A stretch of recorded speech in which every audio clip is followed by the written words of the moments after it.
목표와 결심을 세우고 한 해를 출발합니다. 그러나 한 해를 딱 지내놓고 보면은 연초에 계획했던 것들을 이루지 못하고 한 해를 마감하는 우리 자신들을 발견하고 참 절망에 빠지는 때가 많은 것 같습니다. 이제 며칠 후에 또 새해가 시작되지만 뭐 방향을 잡아봤자 작심삼일이 되지 않을까 이런 염려 때문에 계획을 세우기가 두려운 것이 사실입니다. 그런데 너무 걱정할 필요 없습니다. 뇌과학자 정재승 박사의 말에 의하면 우리가 결심한 것을 이루지 못한 것은 너무나 자연스러운 현상이라고 그는 말합니다. 그가 쓴 12발자국이라는 책을 보면 새해 결심을 지키는 사람은 불과 10% 내외밖에 되지 않는다고 합니다. 그 이유는 우리의 뇌는 새해 결심을 지키지 못하도록 디자인되어 있기 때문에 그렇다고 말합니다. 우리가 이미 우리의 뇌는 딱 이제 늦잠 자고 이렇게 막 이렇게 새롭게 뭔가를 할 수 있도록 디자인되어 있는 게 아닙니다. 그래서 아무리 새해에는 일찍 일어나야 되겠다 막 이렇게 이제 다짐을 해도 잠깐 긴장을 놓치면 또다시 이제 과거의 습성으로 돌아가 버린다는 말이죠. 자, 이 때문에 아무리 거창한 계획을 세워놔도 작심삼일로 끝나버릴 때가 많습니다. 자, 그러면 이런 우리가 어떻게 계획한 바를 이루어갈 수가 있을까요? 정재승 박사는 인생을 새로 고침을 하고 싶다면 결국에는 우리의 생각과 행동을 바꿔야 된다. 근데 그러기 위해서는 신경 중추인 뇌가 기존과는 다른 방식으로 정보를 처리할 수 있도록 그 뇌를 바꾸는 것이 관건이라고 말합니다. 그리고 그렇게 하기 위해서는 내게 주어진 시간들, 한 해가 내 인생의 마지막이다라는 절박한 각오가 필요하다고 말합니다. 죽을 만큼 절박함을 경험하지 않는 사람들은 습관을 쉽게 바꿀 수가 없습니다. 우리 주변에 인생을 새로 고침한 사람들을 보면은 대부분 절박함을 경험해 본 사람들이 대부분입니다. 예를 들어서 절대 술, 담배를 끊지 못하고 운동을 못하는 사람들이 이제 심근경색으로 탁 쓰러지고 죽음을 경험한 사람들이 이제 절박함을 얻게 되죠. 그래서 절박함을 가지고 술을 끊고 담배를 끊고 운동을 열심히 해서 건강한 사람으로 변화되는 것을 우리는 종종 보게 됩니다. 지난 한 해는 코로나19로 인해서 우리가 계획했던 것을 대부분 이루지 못하였습니다. 아니, 지금까지 이루어 온 것들을 다 이렇게 허물어지는 어려움들을 당한 해였다고 볼 수 있습니다. 복음 역사는 앞으로 더 어려워지고 세상 사람들은 신자들 보기를 코로나 세균 보듯이 혐오하고 있습니다. 경제적인 어려움으로 인해 문을 닫는 교회들이 늘어나고 있습니다. 그러나 이것들은 하나님께서 우리들로 하여금 절박함을 경험하게 하는 기회였습니다. 이를 통해 하나님께서는 우리가 영적인 잠에서 깨어서 참다운 신자로 회복되기를 원하십니다. 이 하나님께서는 새해를 시작하는 저희들에게 골로새서 말씀을 통해서 새롭게 시작하도록 도우십니다. 우리가 본문 말씀을 통해서 새해 하나님 앞에서 절박한 심령으로 방향을 잡고 출발할 수 있기를 기도합니다. 자, 골로새서는 로마 옥중에 있는 사도 바울이 골로새에 있는 성도들에게 보낸 서신 중에 하나입니다. 골로새 교회는 사도 바울이 에베소 교회에서 제자로 세웠던 평신도 에바브라가 개척한 교회입니다. 직접 개척한 교회가 아닙니다. 에바브라 목자를 통해 복음을 영접한 성도들은 믿음과 사랑과 소망이 풍성한 아름다운 교회를 이루었습니다. 그러나 지역적인 환경과 헬라 문화로 말미암아 각종 철학과 이단 사상들이 그 교회에 들어오게 되었고 많은 갈등과 문제들이 생겨났습니다. 에바브라를 통해 이 소식을 접한 사도 바울은 옥중에서 골로새서를 쓰면서 그들이 힘써 감당해야 할 바가 무엇인가를 가르쳐주고 있습니다. 자, 1절을 보십시오. 사도 바울은 자신이 개척한 교회가 아니지만 골로새와 라오디아 교회 성도들을 위해 애를 쓰고 있었습니다. 생면부지, 전혀 보지도 못한 사람들인데도 정말 그들을 위해서 열심히 기도하고 또 그들을 참 간절히 중보기도 하였습니다. 또한 하루속히 목에서 풀려나 그들을 신방하여 만나게 되기를 원했습니다. 사도 바울은 골로새 성도들이 자신이 그들을 위해서 얼마나 힘쓰고 애쓰고 있는가를 알기를 원했습니다. 그 이유가 무엇입니까? 자, 2절을 보십시오. 그것은 첫째로 그들이 마음의 위안을 받도록 하기 위해서입니다. 골로새 성도들은 현재 거짓 목자들의 미혹으로 인해 힘든 신앙생활을 하고 있었습니다. 신앙생활에 갈등이 생기고 다툼이 생길 때 참 마음에 힘이 듭니다. 그러나 참 목자인 사도 바울이 그들을 위해 얼마나 사랑과 관심과 중보 기도를 하고 있는지 깨닫게 될 때 그들은 큰 위로를 받게 될 것입니다. 사도 바울은 힘든 상황에 있는 성도들이 목자의 관심과 사랑을 깨닫고 마음의 위안을 받기를 원했습니다. 둘째로 사랑 안에서 연합하기 위함입니다. 사랑 안에서 연합한다는 것은 깊은 사랑의 관계성을 맺는다는 말입니다. 현재 사도 바울과 골로새 성도들은 얼굴도 모르는 관계입니다. 그리고 멀리 떨어져 있는 물리적으로는 도저히 함께할 수 없는 상황입니다. 목자와 양들의 관계가 이처럼 멀어지게 되면 반드시 그 틈을 타고 사탄이 역사하게 됩니다. 이를 방지하기 위해 사도 바울은 멀리 떨어져 있지만 그것을 뛰어넘어서 사랑 안에서 연합을 이루어가고자 힘썼습니다. 지난해는 코로나19로 인해서 사회적 거리두기로 인해 양들과의 관계가 멀어질 수밖에 없었습니다. 목자와 멀어지니까 연약한 양들이 힘들어하는 일들이 있었습니다. 새해를 앞두고 있지만 새해도 여전히 비대면의 시대가 될 것이라고 말합니다. 빌 게이츠는 자신도 코로나 백신을 맞기는 맞지만 코로나가 종식되려면 1년에서 1년 6개월은 있어야 될 것이라고 말했습니다. 그러니까 내년 한 해도 백신을 맞아도 코로나의 시대일 것이라고 예측을 했습니다. 이처럼 비대면의 시대가 계속될 때 사탄 마귀는 여러 모양으로 양들을 유혹하게 될 것입니다. 이런 상황에서 우리가 힘써야 될 것이 무엇입니까? 바로 사도 바울처럼 우리가 떨어져 있지만 어찌하든지 사랑 안에서 연합을 이루어가고자 힘써야 하는 것입니다. 양들을 위해서 끊임없이 중보 기도를 하고 온라인을 통해서 SNS를 통해서 양들과 소통하면서 어찌하든지 사랑 안에서 연합을 이루어 가야 합니다. 셋째로 이해의 풍성함과 그리스도를 깨닫게 하기 위함입니다. 1장 4절과 5절을 보면 골로새 성도들은 이미 에바브라 목자가 전한 복음을 영접하고 그리스도 예수 안에 믿음과 모든 성도들에 대한 사랑과 하늘에 쌓아둔 소망을 가지고 있었습니다. 또한 5절을 보면 삶에 있어서도 질서 있게 행하고 굳건한 믿음으로 살아가고 있었습니다. 그런데 그들이 이렇게 문제에 빠지게 된 원인이 무엇입니까? 그것은 복음은 잘 이해하고 있었지만 그 복음의 풍성함은 누리지 못하고 있었기 때문입니다. 복음의 풍성함을 누리지 못하니까 거짓 교사들의 가르침에 쉽게 귀를 기울이게 되고 이단 사상에 넘어갈 수밖에 없었던 것입니다.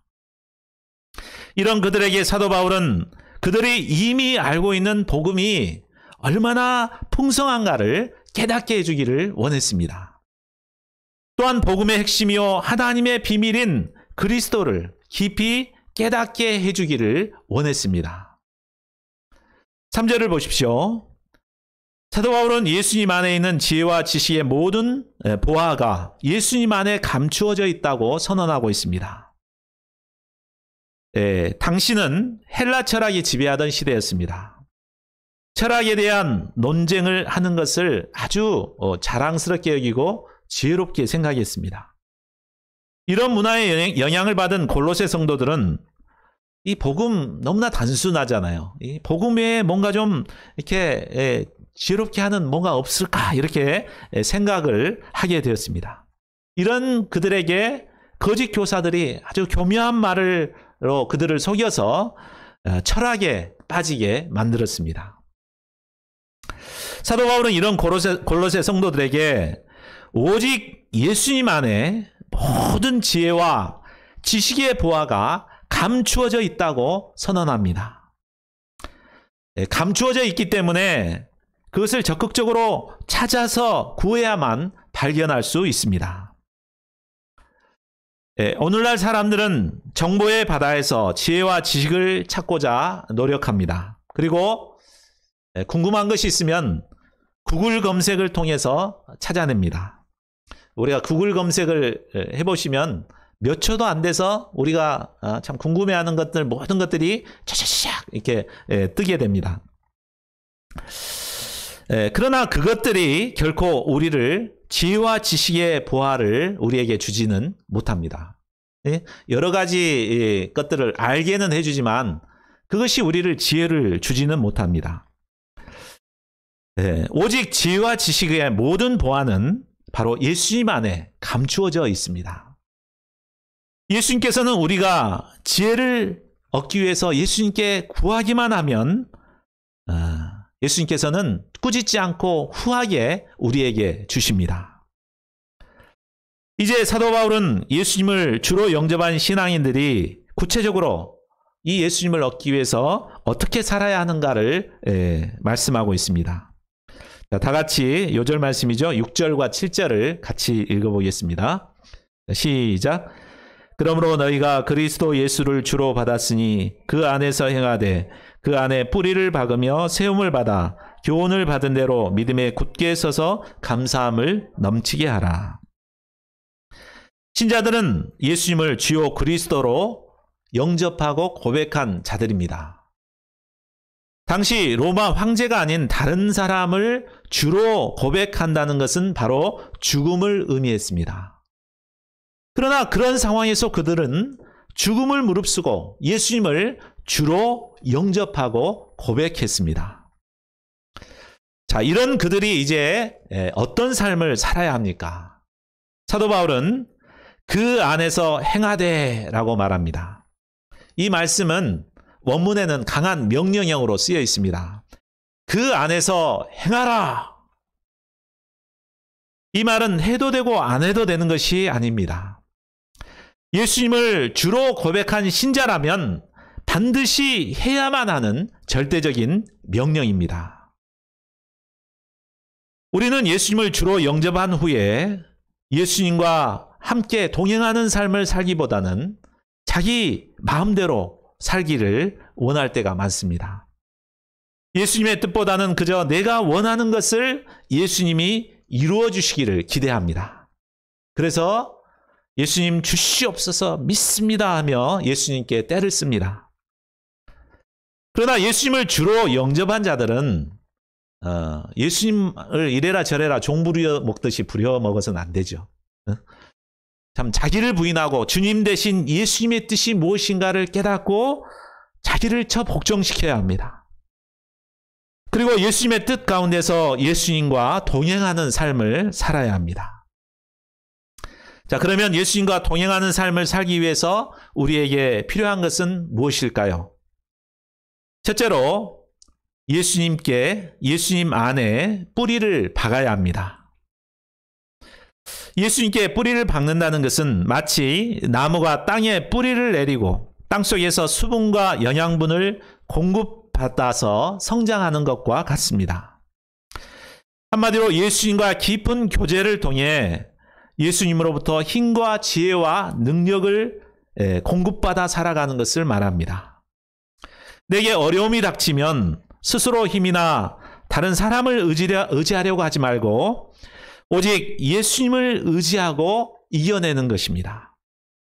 문제가 닥칠 때마다 예수님께 나아가 기도하면서 이런 어려움을 하나님께서 나에게 배열하신 데는 어떤 뜻이 있을까? 이런 어려운 상황에서 예수님께서는 내가 무엇을 하기를 원하실까? 이렇게 기도하고 또 순종해야 합니다. 그래야 할 때 예수님이 주시는 지혜를 덧입어 어려움을 이겨내고 승리할 수 있습니다. 둘째로 세움을 받고 믿음에 굳게 서야 합니다. 예수님께 뿌리 박는 것이 기초와 같다고 한다면 세움을 받는 것은 바로 그 위에다 집을 짓는 것과 같습니다. 좀 더 구체적으로는 하나님께서 내게 주신 사명을 영접하고 감당해 나가는 것을 말합니다. 사도 바울은 예수님을 영접한 후에 바로 하나님께서 자신을 이방인의 사도로 세우셨다는 것을 영접하고 이 사명을 감당했습니다. 이와 마찬가지로 하나님께서는 우리를 부르실 때 하나님의 귀한 사명을 뜻을 두시고 우리를 부르셨습니다. 하나님께서는 우리를 캠퍼스 지성인들을 구원하기 위해서 부르셨습니다. 이를 위해서 우리는 세움을 받았습니다. 세움을 받은 자가 해야 할 일은 하나님이 주신 사명을 영접하고 그러한 삶을 살아가는 것입니다. 그러나 우리가 사명인의 삶을 산다는 것은 쉬운 일이 아닙니다. 특히 오늘날은 기독교에 대한 강한 거부감을 가진 이런 시대 분위기 때문에 사명인으로 살아가기가 쉽지 않습니다. 특별히 힘든 캠퍼스 사명은 더더욱 그렇습니다. 그렇기 때문에 좀 더 쉬운 사명이 없을까? 이렇게 우리가 다른 방향을 모색하기가 쉽습니다. 그러나 사명이란 내가 하고 싶어서 하는 것이 결코 아닙니다. 상황이 좋아서 그것을 하는 것은 더더욱 아닙니다. 하나님께서 우리에게 원하시기 때문에 우리가 그 뜻을 영접하고 감당하는 것입니다. 캠퍼스 복음 역사를 감당하는 것이 정말 힘들지만 하나님께서 이것을 원하시기 때문에 우리를 이곳으로 부르신 것입니다. 우리는 이를 위해 세움을 받았음을 깊이 영접하고 믿음에 굳게 서서 흔들리지 말아야 합니다. 셋째로 감사함을 넘치게 해야 합니다. 감사할 거리가 많을 때 감사하는 것은 누구라도 할 수 있습니다. 그런데 감사함을 넘치게 하라는 것은 감사할 것이 없어도 감사라는 뜻입니다. 데살로니가 5장 18절에는 범사에 감사하라. 이것이 그리스도 예수 안에서 너희를 향하신 하나님의 뜻이니라고 하였습니다. 자, 그렇다면 감사할 것이 없고 힘들고 어려운 상황에서 우리가 어떻게 감사할 수 있습니까? 이제부터 감사해야 되겠다 하고 다짐한다고 감사가 됩니까? 감사와 찬양은 신앙생활의 열매라고 할 수 있습니다. 단번에 쉽게 되는 것이 결코 아닙니다. 예수님께 깊이 뿌리를 내리고 세움을 받아 흔들리지 않는 견고한 믿음에 서게 될 때 그때 비로소 감사의 열매가 맺히게 되는 것입니다. 이런 자들은 비록 실패를 하더라도 그것을 통해서 깊은 영적 비밀을 깨닫게 되기 때문에 감사할 수 있습니다. 눈에 보이는 열매가 없더라도 우리의 양이 없더라도 우리를 부르신 하나님의 은혜 때문에 감사할 수 있습니다. 또한 우리가 이처럼 감사의 생활을 하게 될 때 우리 안에 은혜가 넘치게 됩니다. 고린도후서 4장 15절은 말합니다. 많은 사람의 감사로 말미암아 은혜가 더하여 넘쳐서 하나님께 영광을 돌리게 하려 함이라. 우리가 어떤 어려운 상황 가운데 있더라도 감사하게 될 때 우리에게는 은혜가 넘치게 됩니다. 또 이것이 바로 하나님께 영광을 돌리는 것입니다. 어떤 힘든 상황에서도 감사와 영광을 돌리는 것, 이것이 바로 하나님께서 가장 기쁘게 받으시는 삶의 열매입니다. 자, 8절부터 사도 바울은 골로새 교회의 실제적인 문제에 대해서 지적합니다. 골로새 성도들 중에는 철학의 헛된 속임수에 빠진 자들이 있었습니다. 당시 헬라 문화는 철학을 중시하였습니다. 이런 상황에 철학을 기반으로 한 헛된 속임수로 유혹하는 거짓 교사들이 참 많았습니다. 철학은 인간과 세계에 대한 근본 원리를 논하는 학문입니다. 인간이란 어떤 것인가? 이 세계는 어떤가? 막 이렇게 이제 거창하게 논하는 것을 보면은 굉장히 높은 지성을 가지고 있는 그런 것 같습니다. 그러나 철학자들의 말은 그럴싸해 보이지만 사람의 전통, 즉 사람이 살아가는 삶의 양식을 정리하는 수준의 초등학문에 불과합니다. 인생의 참된 의미와 존재 목적은 무엇인가?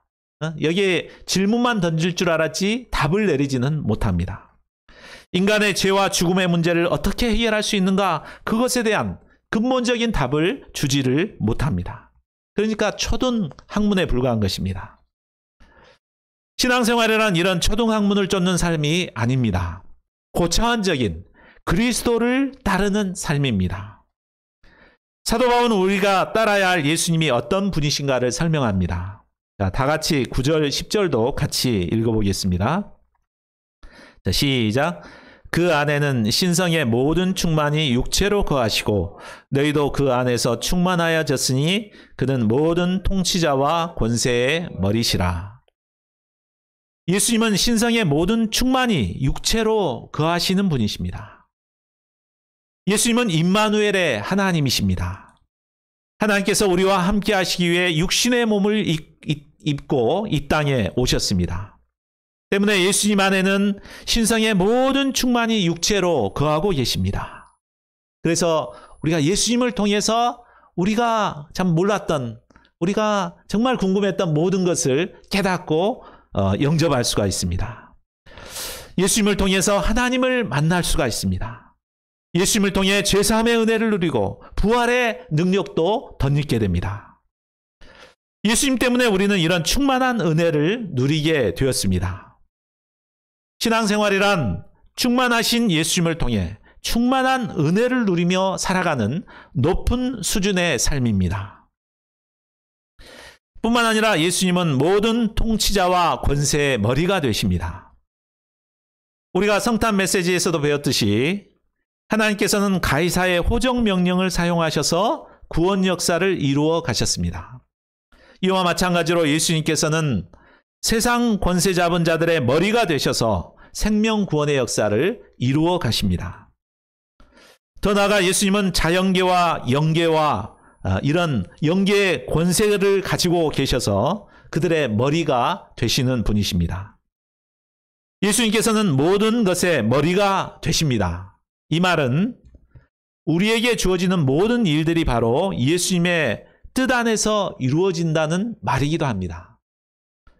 그렇게 본다면 우리를 힘들게 하는 코로나19도 결국은 머리이신 예수님의 뜻 안에서 이루어진 것이라고 볼 수 있습니다. 제가 서론에서 이 코로나19를 주신 첫 번째 뜻, 절박함을 깨닫도록 하기 위해서 주셨다. 이렇게 얘기했는데 어떤 의미가 있을까? 우리가 이제 머리가 아니기 때문에 예수님의 뜻을 잘 알 수는 없습니다. 그러나 저는 깊이 묵상해 보면서 이 코로나19를 통해서 주시는 하나님의 뜻이 무엇일까? 예수님의 뜻이 무엇일까? 생각해 볼 때 한 가지 분명한 것을 발견했습니다. 그것은 예수님께서 코로나19를 통해서 마지막 때에 참 신자와 거짓 신자들을 구별하고 계신다는 것입니다. 우리가 마태복음 13장에 보면 그물에 걸린 물고기 비유를 볼 수 있습니다. 그물에 걸린 물고기는 바로 교회에 모인 신자들을 의미합니다. 예수님께서는 그물에 걸린 물고기 중에서 좋은 것은 그릇에 담고 못된 것은 내버린다고 하셨습니다. 자, 그리고 말씀하십니다. 세상 끝에도 이러하리라. 천사들이 와서 의인 중에서 악인을 갈라내어 풀무불에 던져 넣으리니 거기서 울며 이를 갈리라. 코로나19가 없었을 때는 교회에 다니는 사람들이 다 신앙심이 깊은 사람인 줄 알았습니다. 그러나 코로나19가 장기화되다 보니까 결국 신앙의 기초가, 뿌리가 다 드러나게 되었습니다. 코로나19가 휩쓸고 지나가면 교회에는 예수님께 뿌리 내린 자들만이 남게 될 것입니다. 그리고 뿌리가 없는 자들은 다 이렇게 떠나고 결국 하나님의 준엄한 심판을 받게 될 것입니다. 당시 골로새 교회에는 철학의 문제만 있는 것이 아니었습니다. 유대교의 영향력을 가진 거짓 교사들도 있었습니다. 그들은 구약 성경을 기초로 할례와 음식 규정과 절기와 안식일 지키는 것을 강요했습니다. 그것은 구약 성경에 분명히 기록되어 있기 때문에 그들의 주장은 매우 설득력이 있었습니다. 그래서 많은 사람들이 할례를 행하고 율법에 얽매이는 신앙생활을 했습니다. 사도 바울은 이런 그들에게 신자들은 할례와는 비교할 수도 없는 세례를 받은 자라는 것을 증거합니다. 우리 11, 12절을 보십시오. 신자들은 예수님 안에서 손으로 하지 아니한 할례를 받았습니다. 할례는 몸의 일부를 잘라낸 것이지만 신자는 죄악된 육의 몸 자체를 벗게 된 세례를 받은 자입니다. 세례를 받은 것은 예수님과의 연합을 의미합니다. 여기서 세례는 바로 침례를 말합니다. 우리가 침례를 받게 되면 먼저 물속에 잠기게 되죠. 이것은 바로 우리의 옛사람이 그리스도와 함께 장사되었음을 의미합니다. 그리고 물속에서 나오게 됩니다. 이것은 바로 부활하신 예수님과 함께 새 사람이 되었음을 의미합니다. 자, 이 세례를 통해서 우리가 얻게 된 것이 무엇입니까? 13, 14절을 보십시오. 우리는 과거 범죄와 육체의 무할례, 곧 하나님의 택하심을 받지 못한 자로서 죽었던 자들입니다. 그러나 세례를 통해 예수님과 함께 살리심을 받았습니다. 하나님께서는 예수님과 함께 세례를 받은 우리들의 모든 죄를 사하셨습니다. 우리는 도저히 지킬 수 없는 율법의 정죄로부터 우리를 구원하시기 위해 법조문으로 쓴 증서를 지워버리셨습니다. 그리고 십자가에 못 박으셨습니다. 이를 통해 우리는 율법에서 해방될 수 있었습니다.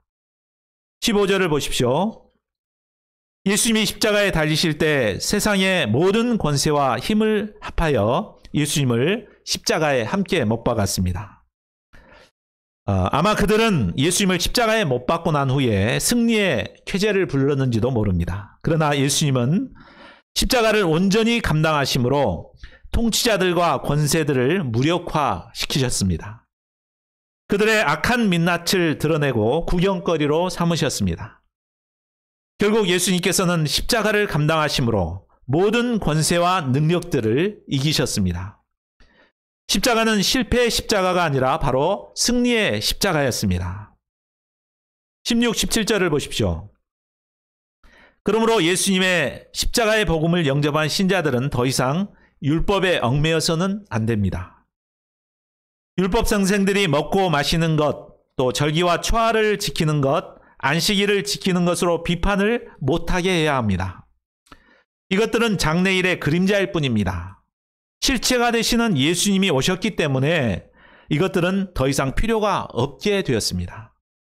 22절에서는 이 모든 것은 한때 쓰이고는 없어지는 것이라고 말합니다. 자, 18절은 천사 숭배 문제를 다루고 있습니다. 거짓 교사들 중에는 꾸며낸 겸손으로 천사 숭배를 주장하는 사람들이 있었습니다. 그들은 육의 몸을 지닌 인간이 어떻게 감히 하나님을 직접 섬길 수 있느냐. 그러니까 영을 가진 수호 천사를 통해서 하나님을 섬겨야 된다. 이렇게 겸손하게 천사 숭배를 주장했습니다. 그들은 육신의 생각을 따라 헛되이 과장하여 주장하는 자들이었습니다. 사도 바울은 이런 그들의 문제가 무엇이며 우리가 어떻게 신앙생활해야 하는가 가르쳐 줍니다. 19절을 보십시오.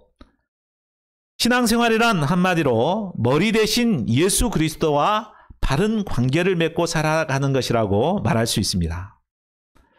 그러나 그들은 머리이신 예수님을 붙들지 않고 오로지 육신적인 자기 생각에 기초해서 신앙생활을 하였습니다. 신앙생활은 어떤 교회를 통해서 하나님을 섬기는 것이 아닙니다. 아니면 어떤 훌륭한 목사님을 통해서 하나님을 섬기는 것이 아닙니다. 오로지 머리 대신 하나님과 나와 개인적인 관계를 통해서 이루어가는 것입니다. 참 우리가 하나님과 개인적인 관계성을 잘 맺어놓을 때 머리로부터 마디와 힘줄로 능력을 공급받아 그리스도의 뜻을 이루어가는 삶을 살게 됩니다. 또한 예수 그리스도와 바른 관계성을 통해서 우리는 영적으로 자라고 성장하게 됩니다. 자, 23절을 보십시오. 자, 이런 것들, 즉 앞에서 말했던 것을 말하겠죠. 철학, 할례, 율법, 천사 숭배들은 바로 자기 나름대로의 신앙이나 자기를 낮추어 금욕적인 삶을 하는 데는 얼마간 도움을 줄 수도 있습니다. 도움을 줄 수 있다는 생각 때문에 우리는 곧잘 이런 것들의 미혹을 받기 쉽습니다. 그러나 예수님을 떠나서 우리가 결코 육신의 소욕, 곧 죄 문제는 해결할 수가 없습니다. 우리의 모든 문제를 해결할 수 있는 분은 오직 예수 그리스도 뿐입니다.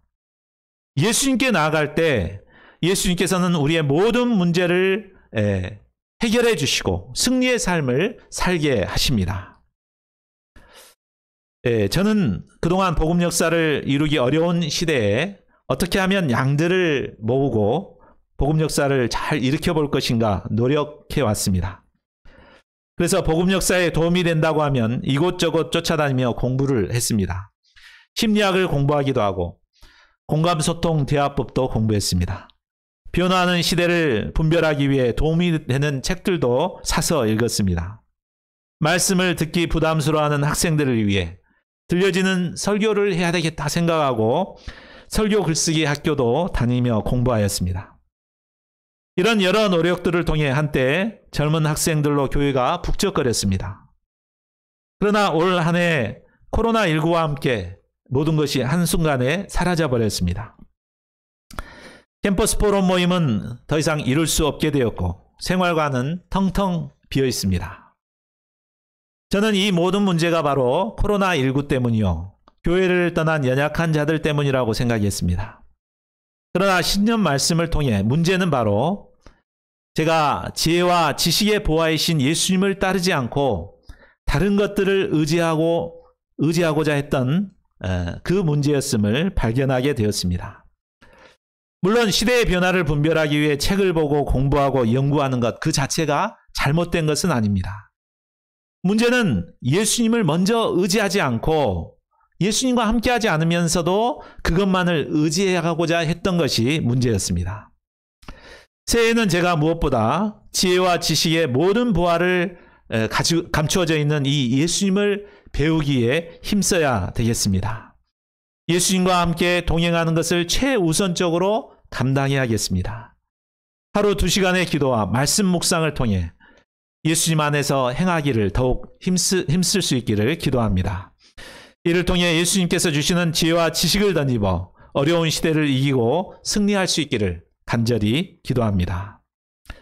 자, 결론을 맺겠습니다.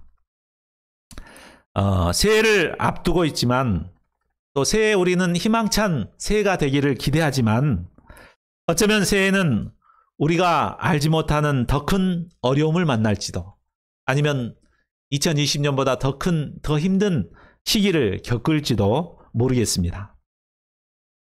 네, 그러나 우리가 어떤 어려움이 우리 앞에 닥친다 하더라도 우리의 주요 그리스도가 되신 예수님, 지혜와 지식의 모든 보화가 감추어지신 예수님, 십자가로 모든 것을 이기신 예수님을 의지하고 예수님과 함께 그 길을 가게 된다면 우리는 모든 어려움을 넉넉히 이기고 승리의 삶을 살게 될 것입니다. 새해 우리의 머리 되신 예수님과 깊은 교제를 통해서 예수님과 함께 동행함으로 이러한 모든 어려움을 이기고 승리하는 저희 모두가 될 수 있기를 간절히 기도합니다. 우리 요절 말씀 읽고 함께 기도하는 시간 갖겠습니다. 시작. 그러므로 너희가 그리스도 예수를 주로 받았으니 그 안에서 행하되 그 안에 불의를 박으며 세움을 받아 교훈을 받은 대로 믿음에 굳게 서서 감사함을 넘치게 하라. 예. 새해 하나님께서 우리에게 말씀을 통해서 방향을 주십니다. 예, 저희가 어떤 어려움이 있더라도 참 지혜와 지식의 보화 되신 이 예수님, 또 예수님 머리 되신 예수님과 깊은 교제를 통해서 예수님과 동행하고자 결단하고 방향 잡을 수 있기를 기도합니다. 그리하여서 승리의 삶을 살아가는 저희가 되기를 기도합니다. 이 말씀에 기초하여서 1분 정도, 2분 정도 기도하겠습니다. 하나님 아버지, 하나님께서 귀한 말씀을 통해서 새해를